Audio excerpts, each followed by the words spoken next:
Hello everyone, welcome to RV Sirs English. So students, in this video, we are going to learn first lesson of 8th standard CBSE, the best Christmas present in the world. मित्रांनो, या व्हिडिओमध्ये आपण 8th standard CBSE मधील पहिला lesson the best Christmas present in the world हा शिकणार आहोत. Let's get started. First part. I spotted it in a junk shop in Bridport, a roll-top desk.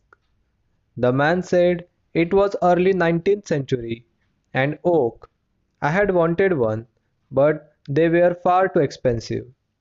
This one was in a bad condition. The roll-top in several pieces, one leg clumsily mended, scotch marks all over one side. So इथे narrator आपल्याला इथे writer आपल्याला एक story सांगत आहेत. ते म्हणतात की I spotted it in a junk shop in a Bridport. तर ब्रिडपोर्ट मधील एका जंक शॉपमध्ये, जंक शॉप म्हणजे काय तर एका अशा अडगळीच्या दुकानामध्ये किंवा भंगारच्या दुकानामध्ये मला तो दिसला. काय दिसला? अ रोल टॉप डेस्क, म्हणजे एक प्रकारचा एक टेबल. रोल टॉप डेस्क जर तुम्ही गुगलवर फाइंड आउट केलं तर तुम्हाला त्याचा चित्र दिसून जाईल. तर जुन्या काळामध्ये वापरला जाणारा असा एक टेबल असायचा ज्याच्यामध्ये खूप सारे ड्रॉवर्स वगैरे असायचे. तर असा एक टेबल त्यांना एका जुन्या जंक शॉपमध्ये दिसला. The man said it was early 19th century. त्या माणसाने सांगितलं की तो जो टेबल होता किंवा रोल टॉप डेस्क होता तो अर्ली 19th सेंचुरी होता, म्हणजे 19th सेंचुरीच्या सुरुवातीचा होता. अँड ओक, आणि तो ओकच्या लाकडाने बनलेला होता. I had wanted one. लेखकाला खूप दिवसापासून असा एक डेस्क हवाच होता. बट दे वेअर फार टू एक्सपेन्सिव्ह. पण नवीन घ्यायला गेलं तर ते खूप एक्सपेन्सिव्ह असायचे. एक्सपेन्सिव्ह म्हणजे खूप महाग असायचे. This one was in bad condition. पण हा जो त्यांना सापडला होता आता जुना डेस्क, तो खूप बॅड कंडिशनमध्ये होता, म्हणजे खूप त्याची स्थिती अतिशय वाईट होती. The roll top in several pieces.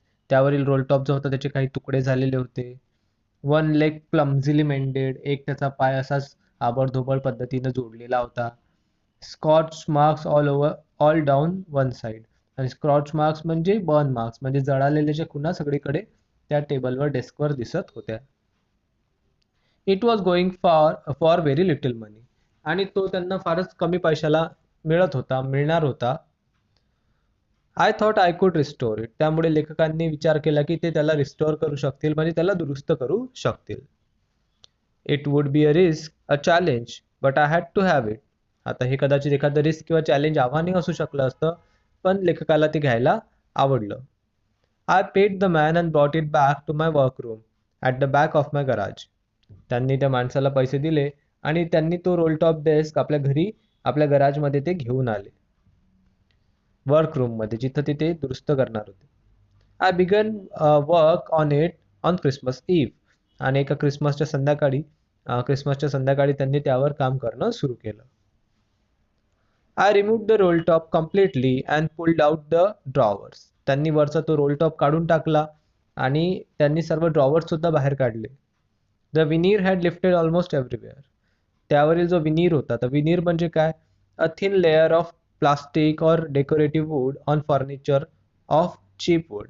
तर जे फर्निचर असते किंवा लाकडावर एक प्रकारचं डेकोरेटिव्ह लेअर चढवतात, तर त्याला विनीर म्हणतात. म्हणजे वरून एक प्रकारचा पापुद्रा तो दिलेला असतो. तर ते विनीर जे आहे त्या जुन्या डेस्कचं निघालेलं होतं. It look like water damage to me. आता ते वॉटर डॅमेज सारखं दिसत होतं, म्हणजे पाण्यामुळे ते विनीर निघालेलं नरेटरला किंवा रायटरला वाटलं. Both fire and water had clearly taken their toll on this desk.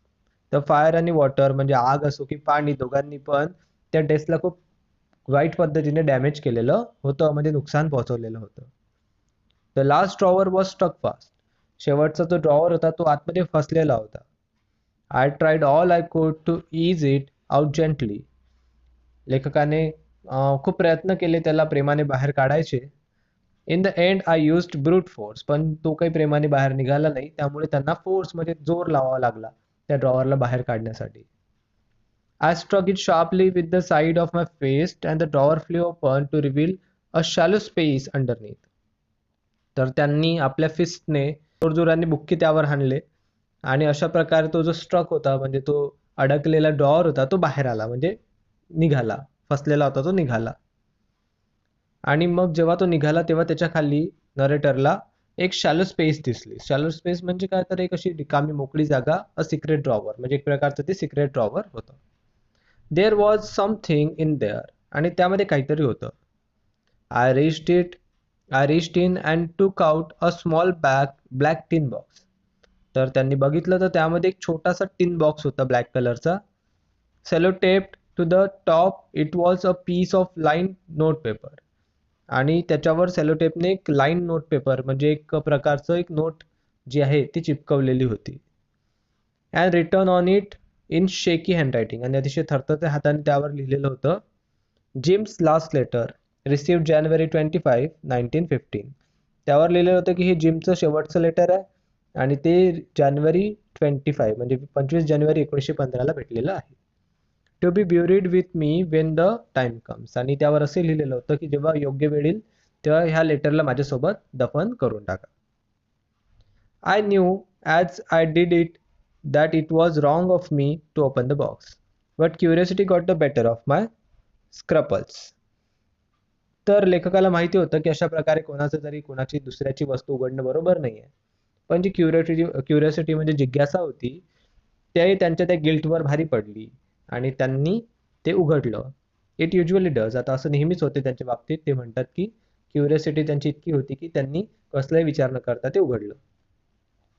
Inside the box there was an envelope, the address read, आणि त्यामध्ये त्या बॉक्समध्ये एक एनव्हलप होता आणि त्यावर ॲड्रेस होता, miss mrs Jim Maxperson, 12 Copper Beeches, Bridport, Dorset.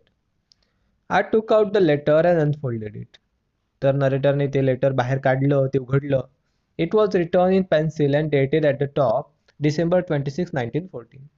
तर ते लेटर जे आहे ते पेन्सिलने लिहिलेलं होतं आणि त्याच्यावर तारीख होती डिसेंबर 26, 1914.